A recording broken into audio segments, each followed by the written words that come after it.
Hi students. So இப்போ 10th ஸ்டாண்டர்ட்ல சயின்ஸ்ல நம்ம என்ன பண்றோம் யூனிட் 1 லாஸ் ஆஃப் மோஷன்ல பார்க்க போற டாபிக் என்ன அப்படின்னு பார்த்தோம்னா principle of conservation of linear momentum.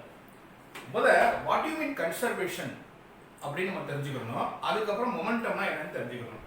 கன்சர்வேஷன்னா என்ன அப்படின்னு பார்த்தோம் அப்படின்னா இப்போ for example conservation of energy எடுத்துக்கிறோம். So energy can be changed from one form to another form.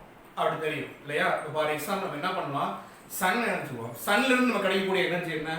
Light energy இல்லைன்னா ஹீட் எனர்ஜி. ஸோ அதை நம்ம என்ன பண்ணுறோம், எலக்ட்ரிக்கல் எனர்ஜியை கன்வெர்ட் பண்ணி வீட்டில் நம்ம என்ன பண்ணிக்கிறோம், பவர் சப்ளை யூஸ் பண்ணிக்கிறோம் இல்லையா? அப்போ ஒரு டைப் ஆஃப் எனர்ஜி இன்னொரு டைப் ஆஃப் எனர்ஜியை கன்வெர்ட் ஆகிடும். ஆனால் எனர்ஜி என்ன ஆகலை, டெஸ்ட்ராய்ட் ஆகலை. So energy can be neither created nor be destroyed, but it can be changed from one form to another form. அதை தான் நம்ம கன்சர்வேஷன் சொல்லுவோம். அதே போலதான் மொமெண்டமும் கன்சர்வேஷன் தான். ஏன் அப்படின்னா ஒரு ப்ராசஸ், ஒரு கொலிஷன் நடக்குது அப்படின்னா பிஃபோர் அந்த கொலிஷன் நடக்கிறதுக்கு முன்னாடி எவ்வளவு மொமெண்டம் இருந்துச்சோ அதே தான் ஆஃப்டர் த கொலிஷன் இருக்கும். அப்போ மொமெண்டம் இஸ் கான்ஸ்டன்ட் சொல்லலாம், இல்லைன்னா அது கன்சர்வேஷன் அப்படின்னு சொல்லலாம். சரி, வாட் யூ மீன் மொமெண்டம்? மொமெண்டம்னா என்ன? இப்போ ஒரு ஆப்ஜெக்ட் எடுத்துட்டோம்னு வச்சுக்கோங்களேன். Suppose it is consider object M. இந்த ஆப்ஜெக்ட் வந்து மொமெண்டத்துல இருக்குன்னா என்ன அர்த்தம்? It has some velocity. So some velocity இருக்கும்போது மட்டும்தான் என்ன ஆகும், அந்த object moving from one to another. ஒரு இடத்துல இருந்து இன்னொரு இடத்துக்கு போகணும் அப்படின்னா அந்த ஆப்ஜெக்ட்டுக்குன்னு என்னென்ன இருக்கணும், கண்டிப்பா அதுக்குன்னு ஒரு பர்டிகுலர் மாஸ் இருக்கணும், பர்டிகுலர் ஸ்பீடு இருக்கணும் இல்லையா? மூவிங்ல இருக்கணும், கைனெட்டிக் மோஷன்ல இருக்கணும் அப்படின்னா கண்டிப்பா மாஸ் இன்டு வெலாசிட்டி இது இருந்தால் தான் மூவிங்ல இருக்க முடியும். அப்போ மொமெண்டம்னா என்னன்னு சொல்லுவோம், product of mass into velocity. இந்த ஃபார்முலா மைண்ட் வச்சுக்கோங்க. இப்போ அவங்க ஸ்டேட்மெண்ட் பார்ப்போம். ஸ்டேட்மெண்ட் என்ன போட்டுருக்காங்க பாருங்க, புக்ல போட்டுருப்பாங்க. There is no change in linear momentum of a system of bodies as long as no external force acts on them. இப்ப ஒரு சிஸ்டத்தை கன்சிடர் பண்ணிக்கிறோம். இல்லைன்னா A B ன்னு ரெண்டு ஆப்ஜெக்ட் எடுத்துக்கிறோம். அந்த ஆப்ஜெக்ட்ல நம்ம எந்த விதமான ஃபோர்ஸ்மே கொடுக்கலன்னு வச்சுக்கோங்களேன், அந்த சிஸ்டம் இஸ் கன்சர்வ்ட் அப்படின்னு சொல்லுவாங்க. அதான் இங்க போட்டுருக்காங்க. there is no change. Momentum வந்து எப்ப சேஞ்ச் ஆகும் அப்படின்னா நம்ம வெளியில இருந்து ஒரு ஃபோர்ஸ் கொடுத்தாதான் அது சேஞ்ச் ஆகும். ஆனா நம்ம வெளியில இருந்து எந்த விதமான ஃபோர்ஸ்மே கொடுக்கல அப்படின்னா அந்த மொமெண்டம் வந்து எப்படி தான் இருக்கும் அப்படின்னா கன்சர்வ்டா இருக்கும், ஒரே மாதிரியா ஈக்குவலா தான் இருக்கும். பிஃபோர் கொலிஷன் நடந்தாலும் சரி, கொலிஷன் நடக்காட்டினாலும் சரி, அந்த மொமெண்டம் வந்து சேமா தான், ஒரே மாதிரி இருக்கும். இப்போ let us take the two objects இல்லனா two bodies எடுத்துக்கிடுவோம். சோ ஒண்ணு வந்து நம்ம என்னன்னு சொல்லிக்கிறோம் அப்படின்னா A, இன்னொரு வந்து B அப்படின்னு வச்சுக்கிறோம். இத A உடைய மாஸ் வந்து அதிகமா இருக்கு, இத வந்து நம்ம M1. சோ B உடைய மாஸ் M2 அப்படின்னு நம்ம வச்சுக்கிறோம். ரைட்டா? So object A, object B ரெண்டு ஆப்ஜெக்ட் கன்சிடர் பண்றோம். இல்ல ரெண்டு பால் கூட எடுத்துக்கோங்க, ஒரு பால் பெருசா இருக்கிற மாதிரி, இன்னொரு சின்னதா இருக்கிற மாதிரி வச்சுக்கிறோம். இதோடைய இனிஷியல் வெலாசிட்டி நான் என்ன சொல்றேன் அப்படின்னா U1. இதோடைய இனிஷியல் வெலாசிட்டி U2. அதாவது இனிஷியலா ஒரு வெலாசிட்டில அந்த ஆப்ஜெக்ட் இருக்குது அப்படின்னு நம்ம சொல்லிக்கலாம். இப்போ நான் என்ன கண்டிஷன் சொல்றேன் அப்படின்னா ஒரு கண்டிஷன் ரொம்ப முக்கியமானது. Initial velocity U1 is greater than U2.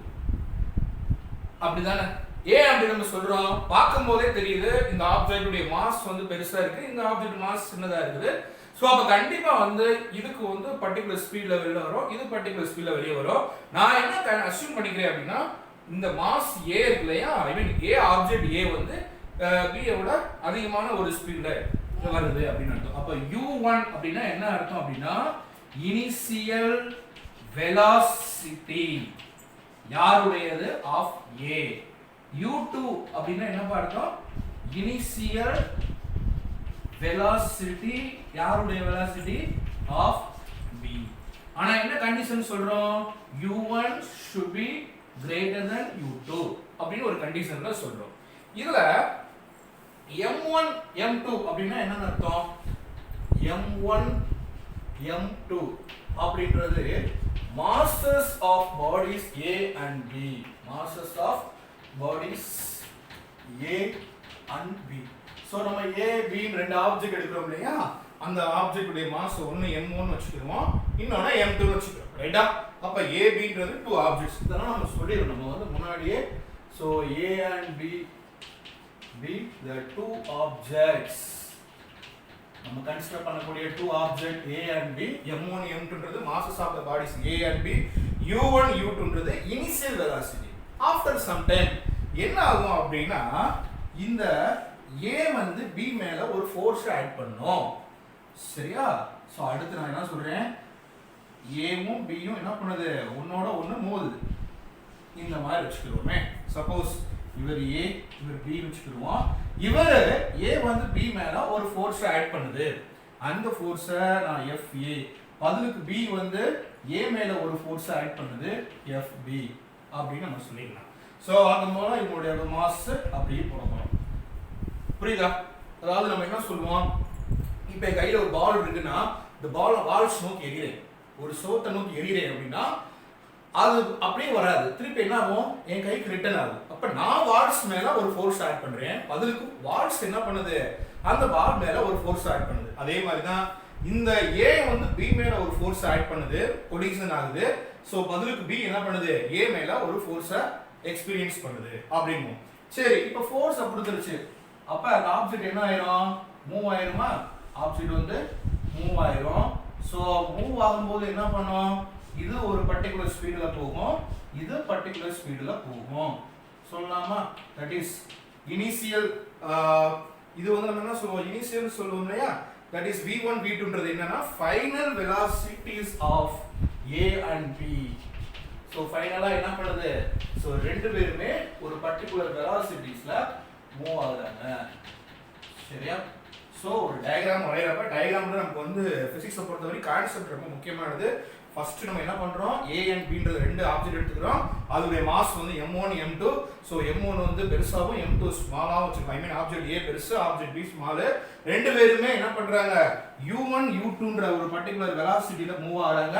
அதுல ஒரு கண்டிஷன் என்ன சொல்றேன் அப்படினா இவருடைய வெலாசிட்டியோட இவருடைய இனிஷியல் வெலாசிட்டி அதிகமா இருக்குது. ஓகே, அடுத்து இந்த டயகிராம்ல m1 m2னா A and B உடைய மாஸ், v1 v2னா ஃபைனல் வெலாசிட்டி. எப்ப ஃபைனல் வெலாசிட்டி ஆகும் அப்படினா A வந்து B மேல ஒரு ஃபோர்ஸ் ஆட் பண்ணும், பதிலுக்கு B வந்து A மேல ஒரு ஃபோர்ஸ் ஆட் பண்ணும். அப்ப ரெண்டு பேர் என்ன பண்ணுவாங்க, கொலிஷன் ஆகுறாங்க. கொலிஷன் ஆயிட்டு ஒரு சர்டன் ஸ்டேஜ்ல ரெண்டு பேரும் ரிலாக்சேஷன் ஆயிராங்க. சோ ரிலாக்சேஷன் ஆனதுக்கு அப்புறம் தான் நமக்கு என்ன ஆகும், ஃபைனல் வெலாசிட்டி ரீச் ஆகும். சரி, இப்போ நம்ம டயகிராம் வரைஞ்சிட்டோம். இப்போ நம்ம என்ன பண்ணலாம் அப்படினா நமக்கு தெரிஞ்ச நியூட்டன்ஸ் உடைய செகண்ட் லாவை யோசிப்போம். நியூட்டன்ஸ் உடைய செகண்ட் லா நம்ம என்ன படிச்சிருக்கோம், F is equal to m into A. F is equal to m into A. ஏனா என்ன அர்த்தம், ஏனா change in velocity by time சொல்லுவோமா?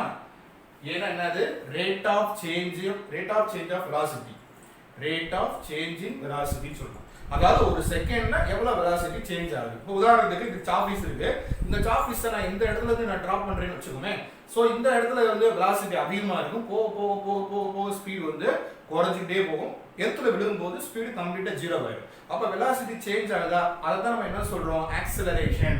அப்ப ஆக்ஸலரேஷன் என்ன அர்த்தம், change in velocity by time. டைமை பொறுத்து என்ன ஆகிட்டே இருக்கும், ஒரு ஆப்ஜெக்ட் வந்து ஸ்பீட் வந்து சேஞ்ச் ஆகிட்டே இருக்கும். அப்ப இந்த A க்கு பதிலா இத சப்ஸ்டிட்யூட் பண்ணலாமா?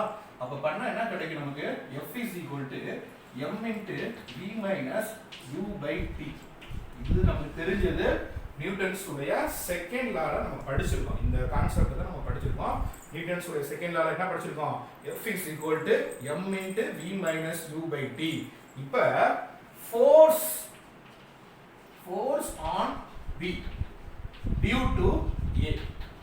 இப்ப என்ன பண்ணுது அப்படின்னா இந்த B மேல A வந்து ஒரு ஃபோர்ஸ் ஆட் பண்ணுது, B மேல A ஒரு ஃபோர்ஸ் ஆட் பண்ணுது. அத நம்ம என்ன சொல்ல போறோம், ஃபோர்ஸ் m FB சொன்னோம்னா யார் மேல ஃபோர்ஸ் ஆட் பண்றாங்கன்னா B மேல தான். அவருடைய மாஸ் என்ன, m2. அப்ப நீங்க என்ன பண்ணணும், ஈக்குவேஷன் 1ல போய் m க்கு பதிலா m2, v க்கு பதிலா v2, u க்கு பதிலா u2 அப்படி சப்ஸ்டிட்யூட் பண்ணணும். ஏன்னா b உடைய எல்லாமே நமக்கு மாறிடுது, ரைட்டா? v2 minus. அப்ப இது எப்படி எழுதலாம், அதே மாதிரி f க்கு பதிலா f போட்டு சஃபிக்ஸ்ல b போட போறோம். அப்ப m2 into v2 minus u2 by t. இத ஒரு ஈக்குவேஷனா நம்ம வச்சுக்கலாம். Equation number 2, force on body B due to A. இதே மாதிரி நம்ம என்ன பண்ணணும், சோ இதே மாதிரி நம்ம A மேல வந்து ஒரு ஃபோர்ஸ் ஆக்ட் பண்ணோம்ல, ஃபோர்ஸ் A வந்து என்ன பண்ணும், B வந்து A மேல வந்து ஃபோர்ஸ் ஆக்ட் பண்ணும். அப்ப A மேல ஒரு ஃபோர்ஸ் ஆக்ட் ஆகும், force on A due to B, force on A due to B. அப்ப A மேல ஒரு ஃபோர்ஸை B வந்து கொடுக்கும். அதை நம்ம எப்படி சொல்லலாம்? அப்ப A வை பத்தி தான சொல்றோம். A உடைய மாஸ் நம்ம என்னன்னு சொல்லலாம்?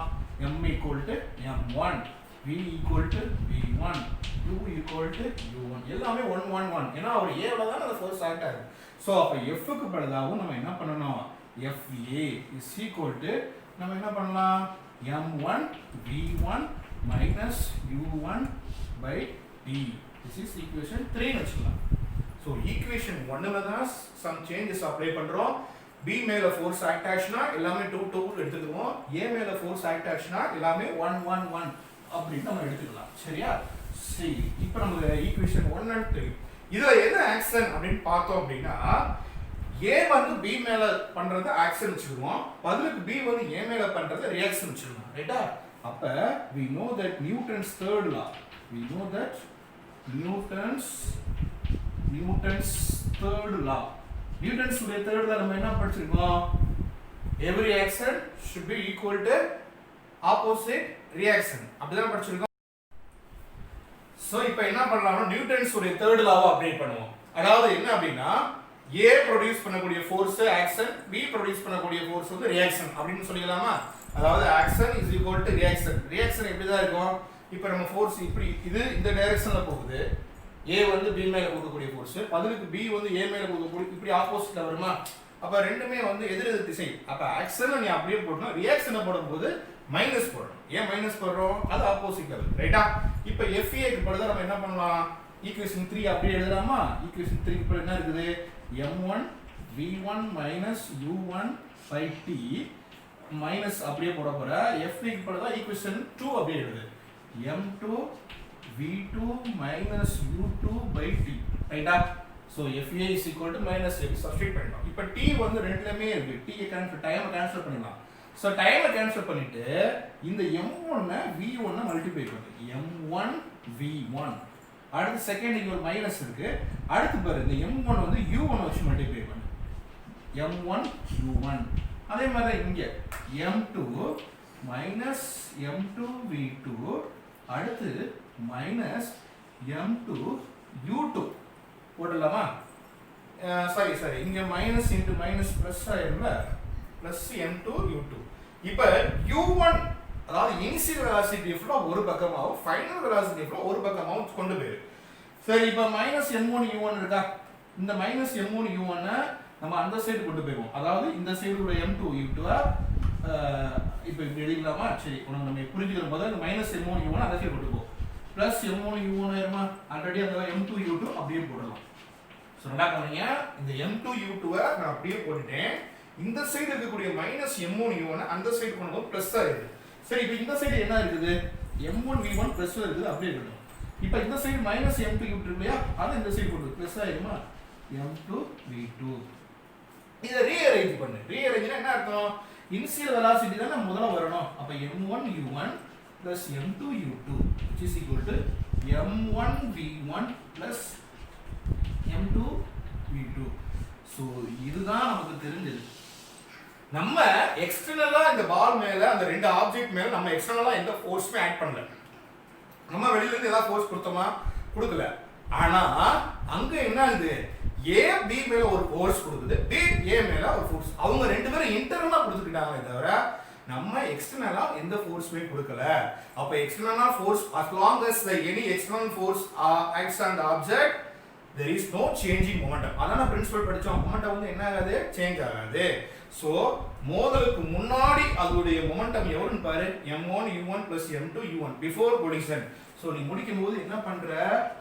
In absence of force, in absence of external force before collision which is equal to after collision. So மோதலுக்கு முன்னாடி எப்படி இருந்துச்சு அதோட மொமெண்டமும், I mean sum of momentum in before collision is equal to sum of momentum in after collision. So momentum இங்க வந்து என்ன ஆகல? Change ஆகல. ஏன் சேஞ்ச் ஆகல? ஏன்னா என்ன பண்றேன், வெளியில இருந்து எந்த விதமான எக்ஸ்டர்னல் ஃபோர்ஸுமே அந்த ஆப்ஜெக்ட் மேல நான் பாஸ் பண்ணல. பதிலுக்கு அந்த ஆப்ஜெக்ட் மட்டும் தான் கொடுத்துச்சு. ரைட்டா? சோ இந்த டெரிவேஷன்ல நம்ம தெரிஞ்சுக்கிற வேண்டியது முதல்ல என்ன பண்ணணும், நம்ம எடுத்துக்கிட்ட ஆப்ஜெக்ட் உடைய பேர் என்ன எடுத்துக்கணும், ரெண்டு ஆப்ஜெக்ட், ஒன்னு A இன்னொன்னு B. So A and B two object, அதோட மாஸ் என்ன, m1 m. அப்ப m1 m2 னா masses of the bodies A and B. அடுத்து v1 v2 னா என்னது, final velocities of the two bodies. அப்ப இதுலயே என்ன எழுதலாம், u1 u2 எழுதலாமா? சோ u1 u2 னா என்ன எழுதுவ, initial velocities of A and B. அவ்வளவுதான். இந்த டெரிவேஷன்ல நீ எழுத வேண்டியது இந்த 4 பாயிண்ட் கண்டிப்பா. நீ தியரி ரொம்பலாம் எழுத போறதே கிடையாது. சோ ஸ்டேட்மென்ட் எழுதுற, as long as the no external force acts on the object, there is no change in linear momentum. அப்படின்னு எழுதுற. There is no change in linear momentum because no external force. அத சொல்லிட்டு நேரா டெரிவேஷன்ல A and B the two object, m1 m2 masses of the bodies A and B, v1 v2 final velocity, u1 u2 initial velocity அப்படின்னு சொல்லிட்டு Newton's உடைய second law F is equal to m into A எடுக்கிறோம். ஏன் second law use பண்றோம், வேற ஒண்ணும் இல்ல, collision ஆயிடுச்சுல, ஒரு பொருள் இன்னொரு பொருளோட மோதுது, ஏன்னா மோதவே இல்ல, ஒரு ஆப்ஜெக்ட் அதே இடத்துல இருக்கு அப்படின்னா நம்ம என்ன சொல்றோம், அது ஃபர்ஸ்ட் லா. இங்க என்ன சொல்றோம், A வந்து B மேல மோதுது, B A மேல மோதுது, அப்ப கண்டிப்பா செகண்ட் லா யூஸ் பண்ணி ஆகணும். ஏன்னா பால் வந்து ஆக்ஸலரேட் ஆச்சுமா, இது ஒரு பர்టిక్యులர் ஸ்பீட்ல, அது ஒரு பர்టిక్యులர். அப்ப F equal to m into A, இது ஃபோர்ஸ். A னா என்ன, ஆக்ஸலரேஷன். அப்ப A ஆக்ஸலரேஷன்னா என்ன அர்த்தம், change in velocity by time. F னா force. So force F equal to m into acceleration A equal to v minus u by t. So A க்கு பதிலா இந்த வேல்யூ சப்ஸ்டிட் பண்ணா F equal to m into v minus u by t அப்படினு சொல்லிட்டு force on the body B. So D due to A, A வந்து B மேல ஒரு force add பண்ணிச்சுனா நம்ம என்ன பண்ணனும், இந்த ஈக்குவேஷன்ல சேஞ்ச் பண்ணனும். ஈக்குவேஷன் 1ல போய் என்ன பண்ண போறோம், F க்கு பதிலா F வர வேண்டிய இடத்துல F க்கு பதிலா F இன் போடணும், M க்கு பதிலா M2, V க்கு பதிலா V2, U க்கு பதிலா U2. அவ்வளவுதான். இத போய் அப்படியே நீங்க சப்ஸ்டிட்யூட் பண்ணினா அது அப்படியே கிடைச்சிடும். அப்ப ஈக்குவேஷன் 2 இதே தான், சிமிலர் டு ஈக்குவேஷன் 1 2. அப்ப என்ன பண்ற, force on A due to the B. So அவ்வளவுதான்.